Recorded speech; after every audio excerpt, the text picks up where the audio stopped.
Messieurs fidèles téléspectateurs de Bonjour le Faso, bonjour à tous et bienvenue à ce nouveau numéro de l'émission. Vous le savez, à cette émission, vous avez de la découverte, donc ça sera dans un instant pour la rubrique à la découverte 2. Vous avez également de l'information, donc tout à l'heure on vous donnera les unes des différents journaux.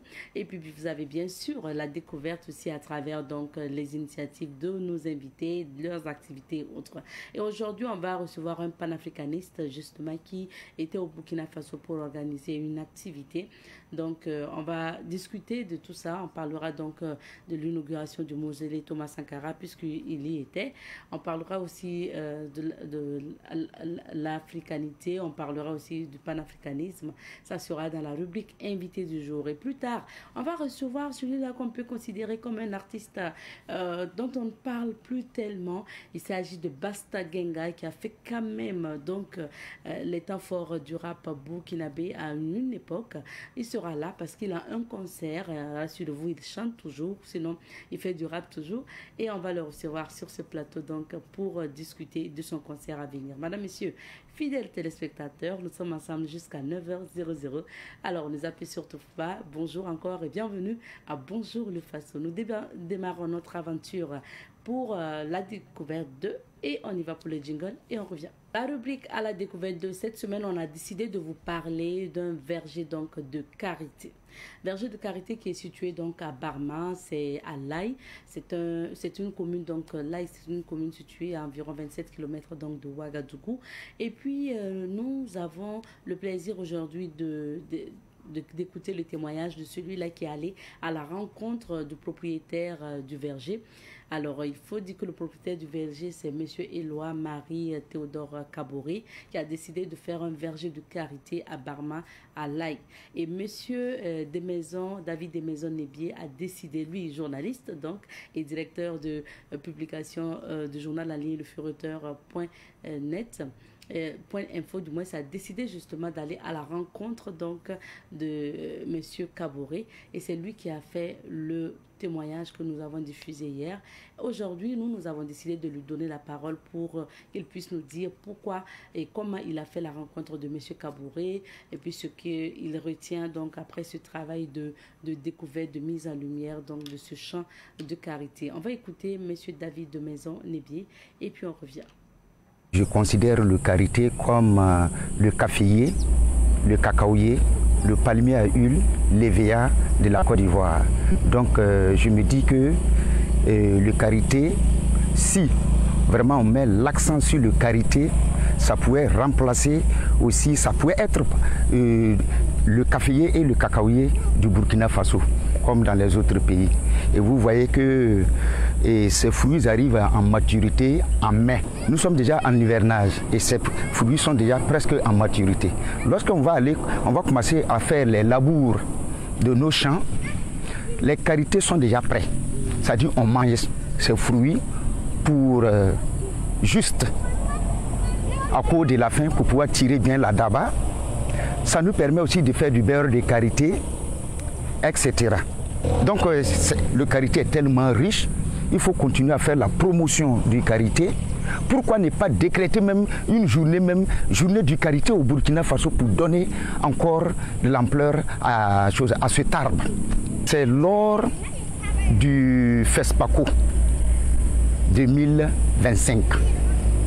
Alors, après la projection du film L'homme qui plante les baobabs, où à la fin du film, le présentateur a présenté toute l'équipe et j'étais le dernier à être présenté. C'est là le réalisateur même a pris le micro et il a dit un banc pour ce monsieur qui est arrêté là. Donc toute la salle dessinée Olympia de Pissy, c'était vraiment un tonneur d'applaudissements et il a dit, le réalisateur a dit que c'est grâce à ce monsieur là qui a fait un reportage, 2 reportages, 3 reportages sur les baobabs. Alors lui, il s'est intéressé pour pouvoir réaliser un court métrage et un long métrage aujourd'hui qui est en compétition au FESPACO. Donc on dit le journaliste David Desmaisons-Nébier, vraiment bravo. Alors, celle-là, j'ai vu une dame, sinon 2 dames, Madame Karambiri, qui est venue vers moi avec 2 autres, mais elles étaient de la couleur blanche. Elles s'intéressent aux carités. Parce qu'elles ont un projet. Est-ce que moi, qui ai eu à faire la découverte du vieux qui plante les baobabs, est-ce que je peux pas, est-ce que je connais quelqu'un qui est aussi dans le karité? J'ai dit, ça c'est un peu compliqué, mais je vais voir. Je me suis rappelé que lors du Salon international de l'agriculture, de l'élevage et de l'environnement, le CIAL 2024, on avait parlé d'une association des femmes qui plantait des choses, qui faisait des champs de karité. Donc j'ai appelé un ami s'il pouvait me mettre en contact avec ces femmes. Donc c'est ainsi, l'ami m'a mis en contact que non, ces femmes-là, elles ont leur champ, mais ça se trouve à Barama. Que c'est à Barama. Donc je me suis levé un jour, j'ai dit bon, je vais aller à Barama, rencontrer ces femmes-là. Et quand je suis arrivé à Barama, j'ai pris un Nescafé.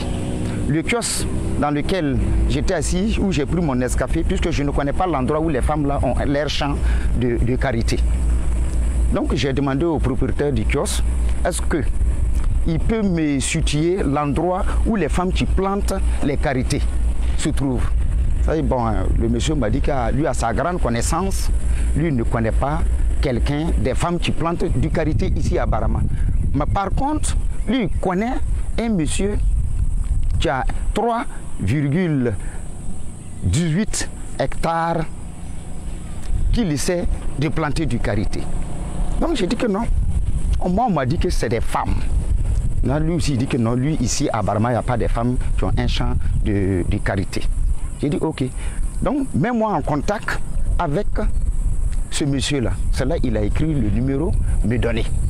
Quand je l'ai appelé, monsieur Éloi, je me suis présenté, il m'a dit que non, lui, il n'est pas à Barama, mais il est à Ouaga. Mais il va faire venir son petit frère.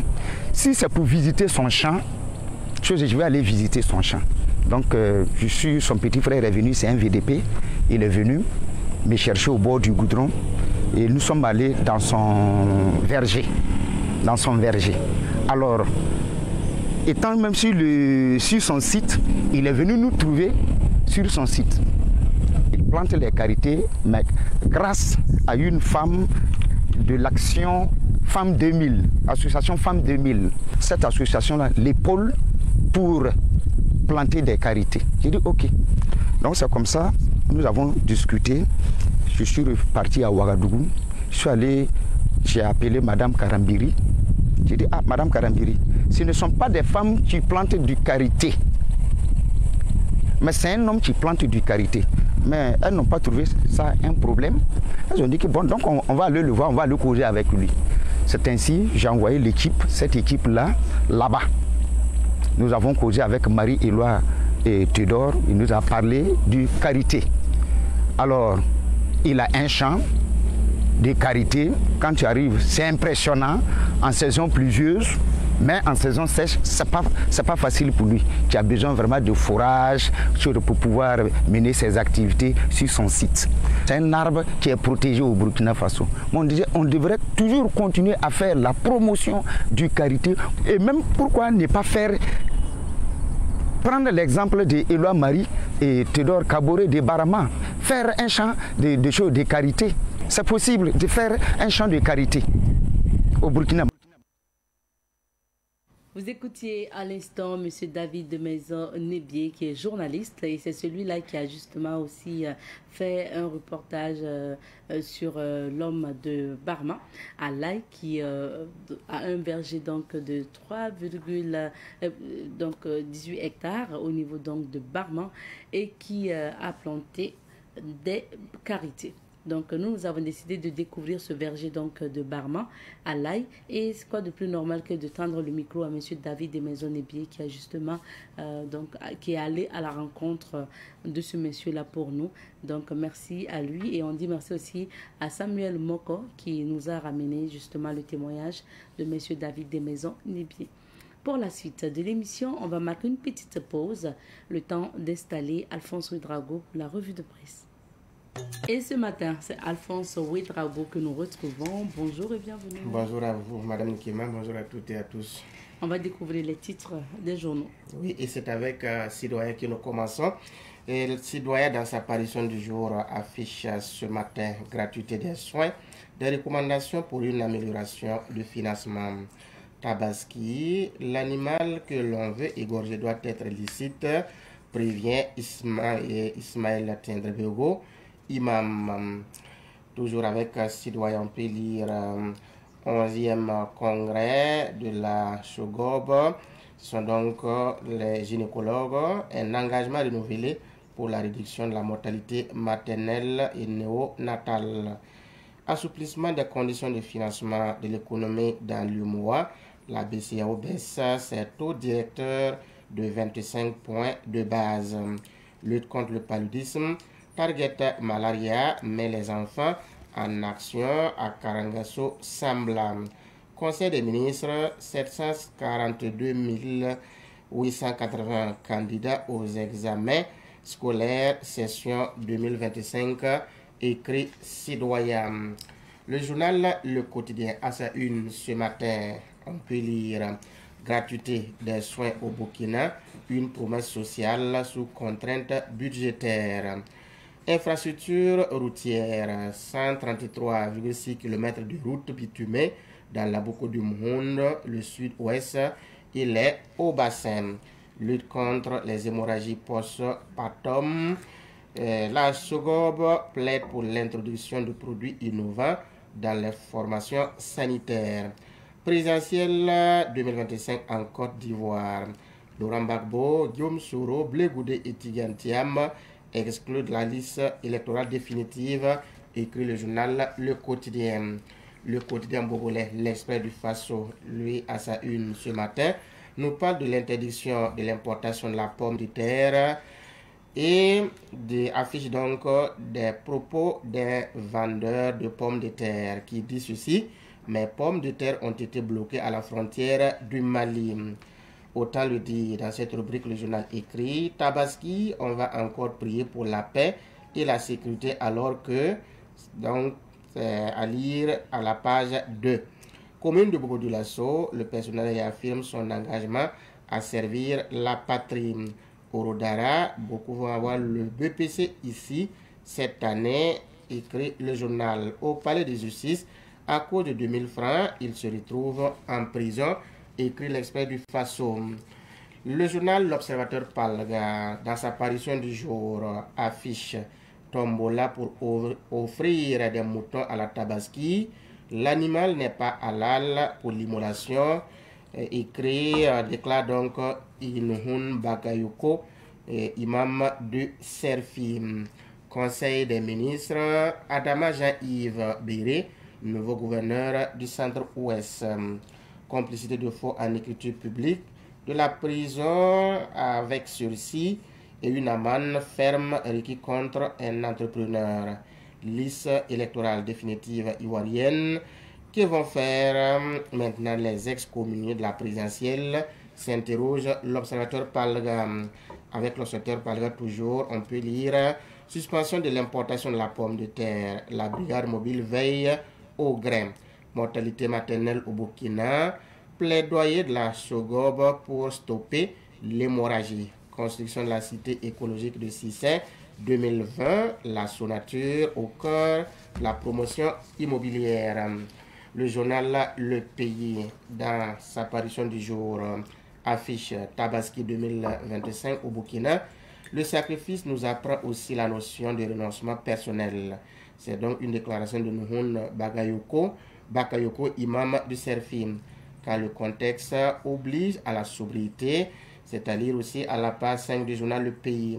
Si on te montre un mouton de 150 000 francs CFA, tu tombes des nœuds, s'indigne un client. Conseil des ministres ONI, le commissaire Ousmane Diallo Nakanabo, nommé DG. Toujours avec Le Pays, on peut lire à la page 9, financement de la gratuité des soins au Burkina, des inquiétudes soulevées par les députés. Terminons avec le journal Aujourd'hui au Faso qui affiche donc les photos de quelques opposants ivoiriens. Le journal à propos écrit Gbagbo, Thiam, Soro, Blé Goudé absents sur la liste CEI, Commission électorale indépendante. Et sur le même sujet, le journal se demande, scénario PASTEF, nouvelle révision ou saut dans l'incertitude, c'est à lire à la page 6 du journal Aujourd'hui Faso. Conseil des ministres, la LONADE rentre dans le capital Faso Pharma. Dialogue sur le système politique au Sénégal, enjeu, l'ancrage de la démocratie dans la durée. UKO 2025, le comité scientifique de la 14e édition installé. Tabaski 2025, le CRFI invite à la méditation. Ouverture exceptionnelle du marché à bétail de Fada, c'est à lire toujours dans le journal Aujourd'hui Faso. La FBF, Fédération burkinabé de football, rend hommage à Moussa Zon, c'est à lire toujours dans ce quotidien. Le commandant Yaya Traoré sur le barrage de Sanguin. Fonction publique, suspension des inscriptions au concours directeur pour des raisons de maintenance de la plateforme. Merci beaucoup Alphonse pour ces titres. C'était d'ailleurs le dernier titre du journal Aujourd'hui au Faso. Alors Alphonse, on revient sur quelques sujets. Nous débutons en santé. Gratuité des soins au Burkina Faso. Des recommandations ont été formulées pour une amélioration du financement. Tout à fait. Vous savez que ça fait maintenant 10 ans et que cette gratuité existe au Burkina. Surtout les enfants de 0 à 5 ans bénéficiaient donc des soins. Issu donc de cette décision de gratuité des soins au Burkina. Donc ce travail qui a commencé depuis donc sous Marc Christian Kaboré et qui se poursuit mérite donc d'être évalué. Et c'est pour cela que les députés ont posé la question, en tout cas pour comprendre est-ce que en continuant avec cette politique, ça ne va pas creuser en tout cas un trou au niveau du trésor public, où ça ne va pas poser, en tout cas, des problèmes. Et la raison est vraiment fondamentale. 10 ans après, il y a quand même nécessité à faire un bilan, à évaluer est-ce que nous arrivons à disponibiliser des ressources pour assurer vraiment la gratuité des soins pour les enfants de 0 à 5 ans. Et surtout qu'au niveau aussi des accouchements, il y a en tout cas des allègements qui sont faits à ce niveau, pour ne pas dire que l'accouchement aussi est gratuit. Voilà. Donc tout cela laisse des traces au niveau de l'assiette fiscale. Donc il était quand même de bon ton que les députés posent donc des questions pour comprendre. Et je pense qu'ils ont été rassurés avec les réponses qui ont été apportées par le gouvernement. Est-ce que dans la durée, il faut vraiment, en tout cas, trouver d'autres sources de financement pour continuer ou en tout cas avec la question du député Ali Badra Ouedraogo qui dit que au niveau des enfants de 0 à 5 ans, il y a des enfants aisés qui n'ont pas besoin de ces gratuités-là. Dans ce cas, est-ce que ce n'est pas mieux aussi d'ajouter des personnes de 3e âge, des gens qui ont servi la nation, mais qui aujourd'hui se retrouvent dans un état pitoyable, qui n'ont pas de moyens pour se soigner? Est-ce qu'il n'y a pas lieu que le gouvernement intègre ou adjoigne ces personnes-là pour qu'elles puissent bénéficier en tout cas de ces gratuités? Donc je pense qu'après les réponses du gouvernement, ils ont donc été rassurés et le gouvernement et l'Assemblée a formulé des recommandations pour assurer en tout cas la gratuité des soins pour que cette politique de gratuité se poursuive. Alors, toujours en santé, il y a eu justement une baisse des prix aussi de médicaments qui a été annoncée et on a vu, la presse en a parlé aussi cette semaine. Oui, cette semaine, parce que c'est le ministre de la Santé qui a annoncé la bonne nouvelle et la décision de baisser les prix de certains médicaments est entrée en vigueur depuis donc le 26 mai dernier. Je pense que c'est des prix des produits disponibles au niveau de la CAMER. Ce sont des médicaments génériques qu'on peut trouver dans les centres de formation, et surtout publics. Voilà, il faut le souligner. Ce n'est pas au niveau des pharmacies, du privé, mais là où il y a des formations sanitaires, là où il y a la main du gouvernement, là-bas, cette baisse-là s'applique, voilà, est effective. Et je pense que le souci était qu'il y a des produits qui ne sont pas disponibles. Et sur cette question, le ministre a rassuré que la CAMEG travaille à ce niveau et que véritablement cette politique de baisser les prix de certains médicaments génériques est une décision qui répond donc à la vision du chef de l'État. Et c'est une décision qui sera effective dans les jours à venir et ça va se poursuivre. L'idée ou l'objectif est que d'ici l'horizon, d'ici fin 2025, et que 90% ou 89% de ces produits dont les prix ont connu donc une baisse soient vraiment disponibles au niveau des formations sanitaires. D'accord, c'est bien.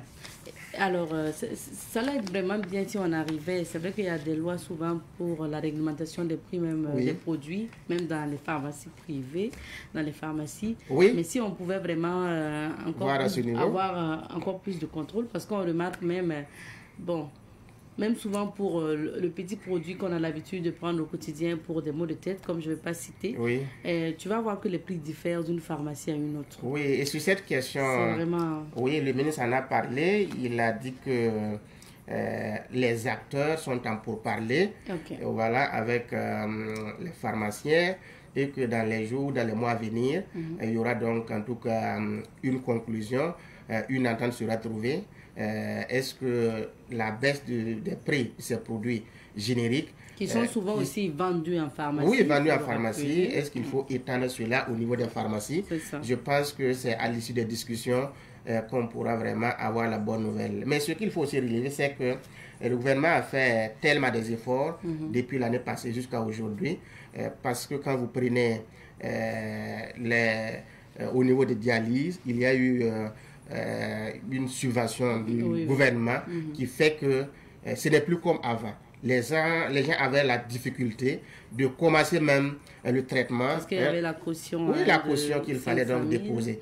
Donc, avec d'autres maladies qui sont aujourd'hui, que les patients ne trouvent pas beaucoup de difficultés aujourd'hui, je pense que c'est aussi des décisions qui sont sociales, qui aident vraiment les populations à ce niveau. Alors, actualité internationale maintenant, et on y va en Côte d'Ivoire. On sait qu'en Côte d'Ivoire, ce sont les élections électorales qui se préparent et c'est surtout la politique qui fait bouger le pays. Alors, exclusion définitive des opposants ivoiriens sur la liste électorale. Finalement, il va rester qui? Gbagbo et puis, je ne sais pas, le candidat du parti au pouvoir, je ne sais plus finalement. Il faudra J'ai dit Gbagbo, je vais dire Simone Gbagbo. Oui, Simone Gbagbo, voilà. Simone Gbagbo. Alors, on attendra de voir parce que je crois que c'est le 26 juillet prochain que donc on va commencer les dépôts des candidatures vont démarrer. Voilà. Et déjà, ce qu'il faut dire, c'est que depuis hier, c'est maintenant un fait. Il s'est connu que Gbagbo, Laurent Gbagbo, Guillaume Soro, Charles Blé Goudé et Tidjane Thiam ne pourront donc pas candidater pour la présidentielle à venir. Cela, d'autant plus qu'ils ont été radiés de la liste électorale. Alors, jusqu'à hier, on pensait toujours que, avec les recours qui ont donc été intentés, en tout cas la CEI allait revenir sur cette question, mais ça n'a pas été le cas. D'ailleurs, le président de la commission électorale indépendante a intervenu lundi pour dire que les décisions de justice seront donc respectées et déjà c'est sur la base de ces décisions de justice là que ces personnes ont été donc exclues de la liste électorale. Alors hier c'était l'affichage de tous ceux-là qui ont leur nom sur la liste électorale. C'était la liste électorale définitive qui a été publiée hier et ceux qui n'ont pas leur nom, comme nous venons de le souligner, ne pourront pas non seulement faire acte de candidature, en plus de cela, ils ne pourront pas voter pour un candidat. Donc, c'est la conséquence. Que va-t-il se passer? Parce que Guillaume Soro, on dit qu'il a été condamné, donc son nom ne figure pas sur la liste électorale. Ça, ce sont les raisons. Charles Blé Goudé également, Laurent Gbagbo également. Tidiane Thiam, lui, c'est la question de sa nationalité qui posait problème et qui, en tout cas, lui fait donc ce tort. Alors, est-ce que ça va rester comme tel? Déjà, Laurent Gbagbo, l'ancien président, annonce un meeting le 7 juin prochain à Port-Boué. Alors, ça annonce déjà des couleurs au niveau du PDC-RDA, du Tidiane Thiam. Les militants n'entendent pas baisser les bras. D'ailleurs, ils annoncent même des marches éclatées, en tout cas dans toutes les villes de la Côte d'Ivoire. Est-ce que ça pourra se tenir? On va attendre de voir. Les Charles Bleu Goudé n'ont pas encore fait de déclaration, mais ça ne va pas manquer. Guillaume Soro également. Il faut dire que, comme vous l'avez souligné, finalement, on aura le RHDP de Alassane Dramane Ouattara, qui n'a pas encore désigné son candidat. C'est dans ce mois de juin que se tiendra donc leur congrès. On saura qui sera donc le candidat. Voilà. Mais il y a aussi Simone Gbagbo. Simone Gbagbo qui demande toujours à ce que les élections soient vraiment ouvertes et inclusives. Malheureusement, on est arrivé à cet état de fait. Est-ce que Simone Gbagbo, membre de cette coalition appelée CAP 2025, CAP c'est la coalition pour une alternance pacifique pour les élections 2025, est-ce que étant membre et ayant son nom sur la liste électorale, elle va en tout cas aller à ces élections et laisser ses camarades politiques, ou bien elle va faire un boycott actif avec les autres qui n'ont pas leur nom sur la liste électorale? On attendra de voir. Il y a aussi, il y aura d'autres candidats, parce que Pascal Affi-N'Guessan, membre aussi de cette coalition, a son nom sur la liste électorale. C'est là où c'est ambigu, et c'est en politique, et chacun aussi essaie de voir ses intérêts. Voilà. Et si se trouve que la liste va rester comme telle, il n'y aura pas de changement. Je pense que quand le moment de dépôt des candidatures pour la présidentielle d'octobre prochain sera arrivé, vous remarquerez que certains vont laisser leurs camarades politiques et en tout cas déposer leur candidature. Donc, en un mot comme en mille, on peut dire que au niveau donc la lagune ébriée, les jours à venir, la scène politique sera animée. Il y a certains qui sont inquiets et c'est bien normal, mais du côté du gouvernement, il y a l'assurance. Il y a l'assurance parce que des gens comme Adjoumani, lui qui est membre du RHDP, qui est ministre d'État également, c'est-à-dire de l'agriculture, lui il dit que en tout cas le gouvernement n'a pas sa main sur ce qui a été donc dit comme décision. Par contre, la CEI a travaillé en toute indépendance et que les uns et les autres doivent accepter la publication de la liste électorale définitive parce que c'est un travail de fond qui a été fait. Merci bien. Merci. Et bien qu'hier, je scrollais sur Facebook et j'ai vu des vidéos, des gens qui sont revenus publier des vidéos des élections de 2010, je crois. Oui. Pour rappeler dans quelle situation justement la Côte d'Ivoire s'est retrouvée après avec tout ce qui s'est passé. Donc vraiment, c'est pour encore interpeller les dirigeants parce que le pouvoir, souvent quand on est devant, on ne pense pas forcément au bas peuple. Donc c'est bien de ressortir ces images-là pour que chacun puisse savoir raison garder. Merci bien. Alphonse, on passe au dernier sujet et là, on parle de Tabaski 2025. Oui, Tabaski 2025, c'est demain. Je pense que les musulmans vont donc célébrer cette fête dans la sobriété, comme disent certains journaux, compte tenu bien sûr de la conjoncture économique. Le contexte est particulier. Ça fait que les gens vont en tout cas célébrer cette fête-là dans la sobriété, surtout prier pour la paix et la sécurité au Burkina Faso. Vous remarquerez que selon les dires de certains commerçants, les vendeurs de moutons, il n'y a pas de marché. Il n'y a pas de marché. Ils se plaignent de la clientèle et c'est bien normal. Aujourd'hui, chacun essaie de revoir en tout cas ses priorités et ça fait que les gens partent vraiment à l'essentiel. À l'essentiel, pouvoir avoir à manger, quoi se soigner, assurer en tout cas le minimum. Aussi. Donc, ça ne sera pas une fête comme celles qui sont passées, mais une fête qui sera donc célébrée dans la sobriété. Et je pense que nous nourrissons tous l'espoir que l'année prochaine sera donc une fête qui va retrouver toute son envergure et nous allons la célébrer dans la paix et dans la tranquillité. Merci beaucoup. Merci bien. Merci. En tout cas, on va souhaiter encore bon marché aux vendeurs donc, de moutons de Tabaski. Et puis voilà, courage aussi, hein, parce que les clients disent aussi que le mouton sur le marché coûte cher. Pour en avoir, c'est pas facile. Alors que pour le mouton aussi de Tabaski, on ne peut pas se permettre de prendre n'importe quel mouton. Il faut un mouton en bonne santé, un mouton qui remplit les normes religieuses en matière donc, voilà, de sacrifice pour la fête de Tabaski. Donc c'est normal. Bon courage. On va donc maintenant découvrir l'actualité en lien avec la météo. Et c'est parti pour ce numéro. Pour Monsieur Jafar Mohamed Diasso, il est le secrétaire général donc, de Afrocentricity du Ouest International Burkina Faso. Bonjour à vous, Monsieur Diasso. Bonjour, Madame Clément. Bienvenue. Merci. Alors, avec vous, on parle, donc on va découvrir plus votre structure, on parlera aussi donc de l'actualité. Et parlons de l'actualité, vous avez vu, hein, les 3 pays de l'AES aujourd'hui sont dans une dynamique de souveraineté. Qu'est-ce que vous pensez de la trajectoire de ces pays? D'accord, merci de nous recevoir sur ce plateau ce matin. Et pour répondre à la question, il faut dire que la dynamique des 3 pays de l'AES sont une dynamique que nous apprécions beaucoup parce que c'est quelque chose que nous avons longtemps pensé. Nous avons pensé en tout cas que pour que les pays africains puissent en tout cas avoir une démarche de souveraineté, il y a des principes qu'il faut respecter.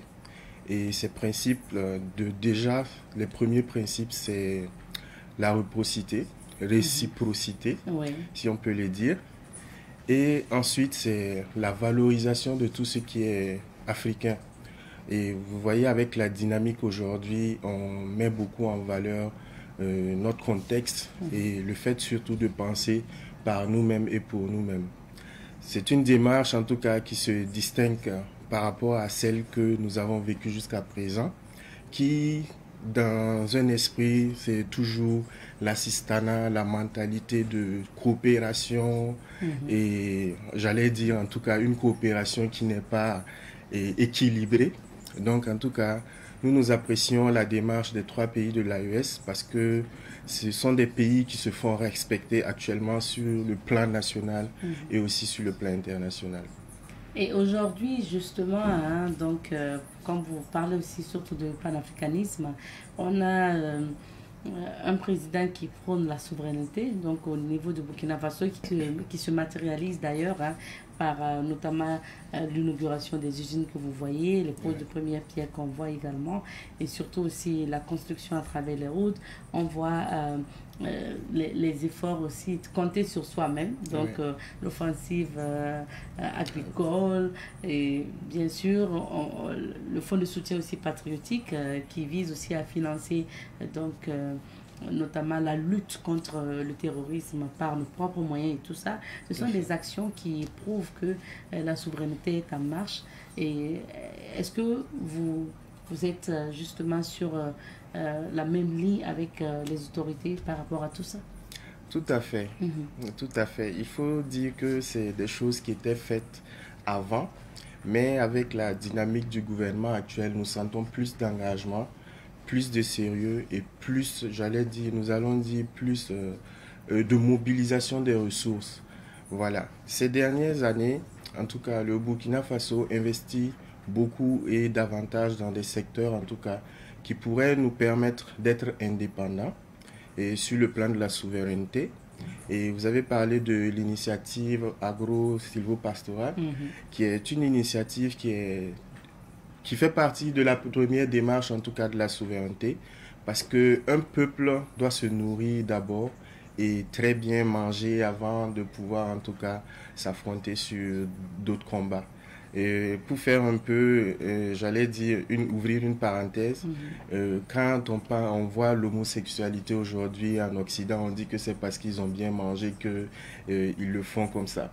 Et nous également, il faut qu'on mange bien, pas pour se comporter en des homosexuels, mais pour en tout cas penser par nous-mêmes et surtout le développement pour nous-mêmes.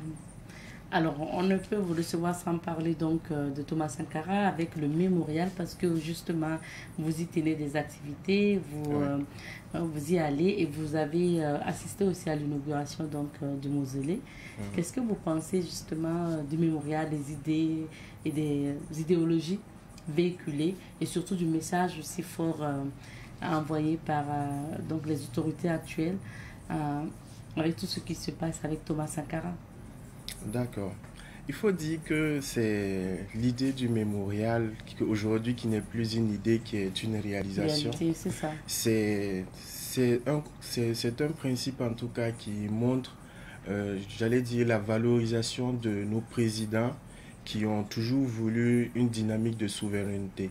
Et si vous regardez un peu dans la sous-région, au Mali et au Ghana par exemple, vous allez trouver également qu'il y a des mausolées pour les premiers présidents. Par exemple, au Mali, on a le mausolée de Modibo Keïta, qui était le premier président qui s'est vraiment battu pour la souveraineté du Mali. Et au Ghana, on a le mausolée aussi de Kwame Nkrumah, qui est aussi, j'allais dire, le symbole d'une nation forte, qui en tout cas n'oublie pas ces héros qui se sont consacrés et battus toute leur vie pour que nos pays soient indépendants, pour que nos pays soient souverains. Et dans le contexte du Burkina Faso, c'est quelque chose qu'il faut, et que notamment il faut en tout cas continuer à valoriser, j'allais dire, le père de la révolution burkinabé, parce que depuis en tout cas cet événement tragique, on a essayé en tout cas de faire taire la mémoire du président Thomas Sankara.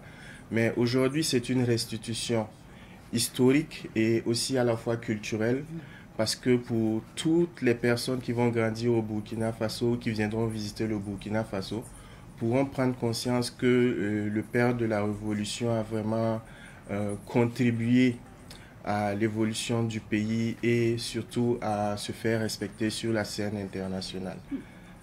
Alors, parlons maintenant de votre mouvement Afrocentricity International. Je rappelle que, et justement, ce sont les images du mémorial et de mausolée qu'on vient donc de voir, justement. Ouais. Alors, en tout cas, on vous invite à aller visiter. Alors, Monsieur Diasso, parlons maintenant de Afrocentricity International. Donc, vous êtes le secrétaire général de ce mouvement au Burkina. C'est quoi Afrocentricity International? Afrocentricity International est une organisation qui soutient l'élévation culturelle, éducative et économique des Africains. Donc, dans le but de pouvoir restituer ou nourrir une conscience collective et historique des Africains. Et c'est quoi, par exemple, la vision d'un tel mouvement? Donc, la vision de Afrocentricity, c'est un monde africain où l'Africain pense par lui-même et là où l'Africain se place au centre du monde. Parce que, vous savez, aujourd'hui, si on va prendre la décomposition du mot, on a Afro, Centricity, centre. Vous voyez, donc un peu, c'est replacer l'Africain au centre du monde comme il a toujours été. Et surtout par rapport à nos ancêtres et puis aussi surtout à nos hommes qui avons construit l'Afrique. On entend aujourd'hui dire que l'Afrique n'a pas d'histoire ou elle est très peu entrée dans l'histoire. Pour ceux qui ignorent, sinon nous savons bien sûr que l'Afrique a été au centre de l'histoire et l'histoire aussi a commencé en Afrique et l'histoire se fait par les Africains. Donc notre organisation en tout cas se veut une restitution historique, culturelle et collective des Africains vers l'unité et aussi, j'allais dire, la victoire. Parce que nous avons notre devise qui est l'unité, notre but, et la victoire, notre destinée. Ouais, ouais. Alors, et comment vous êtes organisé? Parce qu'il me semble que c'est une organisation internationale. Ouais. Et comment vous et structuré? D'accord, nous avons la Maison Mère qui est une organisation qui est enregistrée à Philadelphie aux États-Unis. Et nous avons des divisions dans des pays africains. Et nous avons des divisions en commençant au Burkina Faso, nous avons des divisions en Côte d'Ivoire, nous avons des divisions au Bénin. Et il faut dire que ces divisions qui sont sur le continent africain se conduisent dans la politique générale du mouvement qui a été décidé depuis les États-Unis, donc à Philadelphie. Donc nous sommes une organisation un peu indépendante sur le plan de l'organisation, mais sur le plan de la philosophie, des orientations, nous faisons référence à ce que la société, l'organisation mère a décidé. Et pour ça, nous avons des principes qui sont là. Et parmi nos principes, nous avons la cohésion, la recherche de la paix, la recherche de l'unité et la recherche de l'harmonie. Et donc, il y a ce qu'on appelle en tout cas un principe qu'on appelle la MAT. La MAT. Oui, oui, Okay. Vous en avez déjà entendu parler. Ouais. La MAT qui est la recherche de l'équilibre, de la justice, de l'équité. C'est un principe en tout cas qui existe, qui a longtemps existé en Afrique et qui continue d'exister aujourd'hui. Donc, nous, notre organisation en tout cas se veut une organisation qui promeut la cohésion sociale, l'unité, la justice, la paix et l'harmonie. Maintenant, pour ce qui concerne ce mouvement au niveau du Burkina Faso, quelles sont généralement les activités que vous organisez? Pour les activités que nous organisons, il faut dire que la semaine dernière, nous avons, depuis 2 semaines maintenant, nous avons reçu un groupe de personnes venues de l'étranger et de l'Amérique, de l'Europe, mais aussi de pays africains. Et donc nous avons organisé la 11e convention panafricaine de Afrocentricity International au Burkina Faso.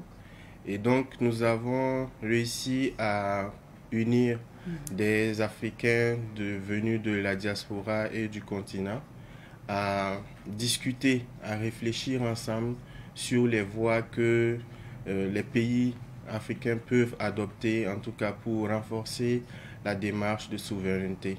Donc ça, c'est une première activité qui est l'organisation annuelle des conventions. Okay. Et aussi, nous organisons des événements, nous allons dire éducatifs, où nous allons dans les écoles, nous expliquons un peu notre démarche culturelle qui consiste en tout cas à ce que les enfants dès la base puissent penser comme des Africains et pour des Africains. Donc nos activités se concentrent plus sur l'éducation des jeunes enfants, des adultes, et nous le faisons aussi dans les universités. Et pour la 11e convention, ça s'est tenu à l'université de Ouagadougou. C'est un espace qui a été choisi pour envoyer un signal fort afin que les étudiants puissent se concentrer sur eux-mêmes, penser effectivement que tous les concepts qu'ils apprennent à l'école sont des concepts en tout cas qui méritent, donc des concepts qui avec le temps en tout cas méritent d'être déclassés et qu'il faut qu'on classe aujourd'hui les pensées des Africains contenues dans les documents, parce qu'aujourd'hui on pense que les Africains n'ont pas de philosophie et que bon, tout ce qu'il faut qu'on apprenne vient de l'étranger, alors que nous avons une forte production intellectuelle en Afrique qu'il faut aujourd'hui qu'on valorise. Alors, vous avez organisé la 11e édition de la conférence de Afrocentricity International. C'était en mai, je crois, en fin mai dernier. Oui, oui. Donc, est-ce que vous pouvez nous en parler plus et comment ça s'est passé? D'accord, comme je vous ai dévancé. Donc, comme je disais, cette convention-là a pour but de réunir les Africains de la diaspora et les Africains du continent pour en tout cas s'entretenir sur les démarches que chaque individu, chaque communauté doit entreprendre afin de restituer la conscience collective, l'unité culturelle en tout cas de l'Afrique. Ouais. Et à cette convention-là, nous avons eu le passage de plusieurs panélistes qui se sont entretenus en tout cas sur des questions d'autodétermination, de souveraineté. Et donc, il y a eu des passages, par exemple, où aujourd'hui on parle de la beauté, par exemple, de la femme africaine. Donc, aujourd'hui, quand on parle de beauté, on pense que la beauté, c'est seulement dans le monde occidental, alors qu'effectivement, les femmes africaines aussi avaient leur modèle de beauté. Et il y a aussi le modèle philosophique. Aujourd'hui, quand on nous parle des Hegel, des Karl Marx, c'est bien, mais nous avons aussi des penseurs philosophes qui sont africains. Et donc, cette convention-là avait pour but de restituer un peu la mémoire des Africains et surtout de nous faire comprendre qu'il faut qu'on pense par nous-mêmes. Et justement, le thème a un lien forcément avec ça. Donc, c'était à quoi devrait ressembler l'Afrique. À quoi devrait ressembler l'Afrique. Donc, c'est tout ça. C'est tout ça. Et on voit sur l'affiche plusieurs conférenciers. Vous avez allié donc culture, parce qu'il y avait beaucoup aussi de personnalités culturelles. Il y avait donc un homme aussi de médias. Et je pense que votre présidente des États-Unis était là également pour cette conférence. C'est ça. D'accord. Donc, plusieurs thématiques. C'était justement le 24 et 25 mai dernier. C'est ça. Est-ce que pour vous, objectif atteint pour les participants qui étaient là? Bon, on peut dire que l'objectif est atteint parce que tous nos conférenciers ont pu dérouler le contenu de leur programme. Et c'est quelque chose que nous avons fortement apprécié parce que nous avons connu en tout cas la participation d'hommes de médias, d'hommes politiques aussi du Burkina Faso, ce qui est un signal fort que nous sommes dans une très bonne dynamique et surtout que la dynamique du Burkina Faso est très appréciée et c'est ce que effectivement beaucoup d'Africains du continent et de la diaspora attendaient. Donc le choix du Burkina Faso en tout cas s'est porté sur cette, on va dire, sur cette nouvelle configuration politique, économique, culturelle que connaît le Burkina Faso aujourd'hui. Donc nos objectifs sont atteints pour en tout cas cette conférence qui a été organisée. Est-ce que Afrocentricity a d'autres activités à venir? Bon, nous avons d'autres activités à venir, mais pour le moment, le programme n'est pas encore arrêté. Peut-être que nous allons laisser un contact pour toutes les personnes qui souhaitent en tout cas participer à nos prochaines activités ou aussi être membres de l'organisation. Merci beaucoup. Merci à vous de passer. Donc, ça sera en même temps votre mot de fin que de partager le contact et pourquoi pas vos pages également. Oui. D'accord, merci. Vous pouvez suivre Afrocentricity International Burkina Faso sur Facebook. Et pour toutes les personnes qui sont intéressées à connaître le mouvement, à prendre conscience en tout cas de l'apport des Africains aujourd'hui dans le monde, ils peuvent rejoindre l'organisation en contactant le 70 18 21 67. Merci beaucoup. Merci à vous, Monsieur Diasso, d'être passé. Restez avec nous. Je rappelle que nous étions avec Monsieur Jafar Mohamed Diasso. Il est le secrétaire général de Afrocentricity International Burkina Faso. On va s'arrêter ici pour l'entretien d'aujourd'hui. Marquons une petite pause et puis on revient pour la suite. Nous sommes de retour sur ce plateau et malheureusement notre invité, deuxième invité, donc qui était Basta Genga, n'a pas pu venir. Et donc, je vous l'avais annoncé en introduction, on devrait parler de son concert, mais il n'a pas pu venir. Donc, désolé vraiment. Alors, nous allons maintenant vous inviter à écouter à nouveau M. David Desmaisons-Nébier, qui est journaliste et qui nous parle de comment il a fait la rencontre aussi de l'homme qui a planté des karités sur plus de 3 hectares. Alors, on va écouter donc le témoignage de M. Desmaisons et on revient. Je considère le karité comme le caféier, le cacaoyer, le palmier à huile, l'EVA de la Côte d'Ivoire.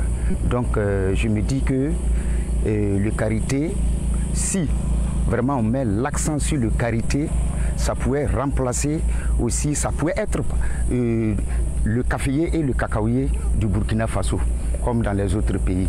Et vous voyez que ces fruits arrivent en maturité en mai. Nous sommes déjà en hivernage et ces fruits sont déjà presque en maturité. Lorsqu'on va aller, on va commencer à faire les labours de nos champs, les karités sont déjà prêts.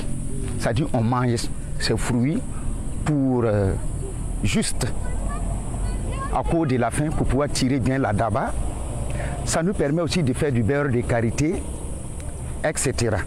Donc le karité est tellement riche, il faut continuer à faire la promotion du karité. Pourquoi ne pas décréter même une journée du karité au Burkina Faso pour donner encore de l'ampleur à cet arbre.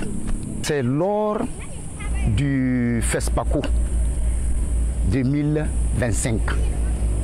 Alors, après la projection du film L'homme qui plante les baobabs, où à la fin du film, le présentateur a présenté toute l'équipe et j'étais le dernier à être présenté. C'est là le réalisateur même a pris le micro et il a dit un banc pour ce monsieur qui est arrêté là. Donc toute la salle dessinée Olympia de Pissy, c'était vraiment un tonneur d'applaudissements et il a dit, le réalisateur a dit que c'est grâce à ce monsieur là qui a fait un reportage, 2 reportages, 3 reportages sur les baobabs. Alors lui, il s'est intéressé pour pouvoir réaliser un court métrage et un long métrage aujourd'hui qui est en compétition au FESPACO. Donc on dit le journaliste David Desmaisons-Nébier, vraiment bravo. Alors, celle-là, j'ai vu une dame, sinon 2 dames, Madame Karambiri, qui est venue vers moi avec 2 autres, mais elles étaient de la couleur blanche. Elles s'intéressent aux karités. Parce qu'elles ont un projet. Est-ce que moi, qui ai eu à faire la découverte du vieux qui plante les baobabs, est-ce que je peux pas, est-ce que je connais quelqu'un qui est aussi dans le karité? J'ai dit, ça c'est un peu compliqué, mais je vais voir. Je me suis rappelé que lors du Salon international de l'agriculture, de l'élevage et de l'environnement, le CIAL 2024, on avait parlé d'une association des femmes qui plantaient des choses, qui faisaient des champs de karité.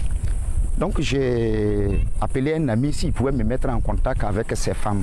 Donc c'est ainsi, l'ami m'a mis en contact que non, ces femmes-là, elles ont leur champ, mais ça se trouve à Barama. Que c'est à Barama. Donc je me suis levé un jour, j'ai dit bon, je vais aller à Barama, rencontrer ces femmes-là. Et quand je suis arrivé à Barama, j'ai pris un Nescafé. Le kiosque dans lequel j'étais assis, où j'ai pris mon Nescafé, puisque je ne connais pas l'endroit où les femmes-là ont leur champ de karité.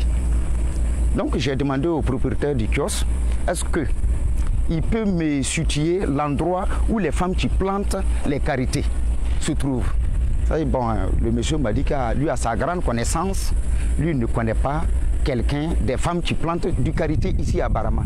Mais par contre, lui, il connaît un monsieur qui a 3,18 hectares qu'il essaie de planter du karité. Donc j'ai dit que non.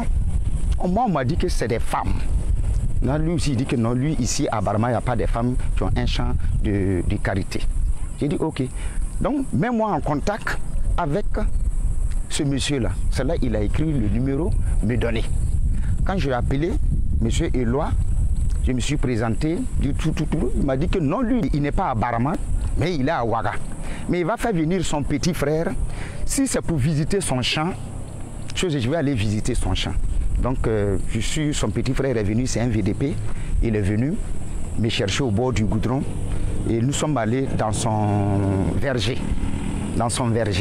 Alors, étant même sur son site, il est venu nous trouver sur son site. Il plante les karités, mais grâce à une femme de l'action Femmes 2000, association Femmes 2000. Cette association-là l'épaule pour planter des karités. J'ai dit ok. Donc c'est comme ça, nous avons discuté. Je suis parti à Ouagadougou. Je suis allé, j'ai appelé Madame Karambiri. J'ai dit, ah Madame Karambiri, ce ne sont pas des femmes qui plantent du karité. Mais c'est un homme qui plante du karité. Mais elles n'ont pas trouvé ça un problème. Elles ont dit que bon, donc on va aller le voir, on va aller causer avec lui. C'est ainsi, j'ai envoyé l'équipe, cette équipe-là, là-bas. Nous avons causé avec Marie-Éloi et Théodore. Il nous a parlé du karité. Alors, il a un champ de karité. Quand tu arrives, c'est impressionnant. En saison pluvieuse, mais en saison sèche, c'est pas facile pour lui. Tu as besoin vraiment de fourrage pour pouvoir mener ses activités sur son site. C'est un arbre qui est protégé au Burkina Faso. On disait, on devrait toujours continuer à faire la promotion du karité. Et même pourquoi ne pas prendre l'exemple de Éloi Marie et Théodore Kaboré de Barama. Faire un champ de choses de karité. C'est possible de faire un champ de karité au Burkina. Et nous écoutions à l'instant le témoignage de M. David de Maison-Nébier, donc qui est journaliste et qui est parti à la rencontre de l'homme qui a un verger donc de karité à Barma, donc à l'Aïe. Et c'est lui qui est parti à la rencontre de ce monsieur pour nous. Raison pour laquelle nous lui avons posé des questions sur comment il a fait la rencontre de ce monsieur. Merci de votre attention. Alors, on va se dire au revoir ici pour aujourd'hui. Merci à vous de nous avoir suivis pour ce numéro de Bonjour le Faso. Merci de votre fidélité. Ne zappez surtout pas puisque les programmes de Savane TV se poursuivent. C'est justement aussi l'occasion pour nous aussi de souhaiter un merveilleux anniversaire à un de chez nous. Donc, il a un an de plus aujourd'hui. L'opérationnel Ruben, comme pour reprendre l'expression de notre directeur exécutif, M. Somda, et de lui-même Ruben qui est journaliste sportif, voilà, que vous retrouvez sur le terrain. On lui souhaite donc un joyeux anniversaire. C'est un de nos corons, comme on a l'habitude de le dire, un de nos aînés donc à Savane. On lui souhaite un merveilleux anniversaire. Que Dieu t'accorde plein d'années de grâce, plein d'années de vie, en bonne santé, et que Dieu t'accorde tout ce que ton cœur désire et bénisse également ta famille, tes enfants et tout le monde. Merci. Donc, Savane Média par ma voix te souhaite un bel anniversaire. Et puis, bon, on se retrouvera certainement après la conférence de rédaction ce soir pour, pourquoi pas, couper le gâteau d'anniversaire. Merci à toi, l'opérationnel. Et nous, on se dit au revoir ici. Comme je vous le disais, prenez soin de vous. On se retrouvera demain, c'est la Tabaski, mais sachez que nous sommes là. Voilà, donc vous, ça sera un jour de repos. Mais n'hésitez pas à capter Savane aussi demain à partir de 7h30 pour nous suivre. On vous souhaite bon préparatif, bon préparatif pour ce qui concerne donc la Tabaski, et à demain. Tschüss.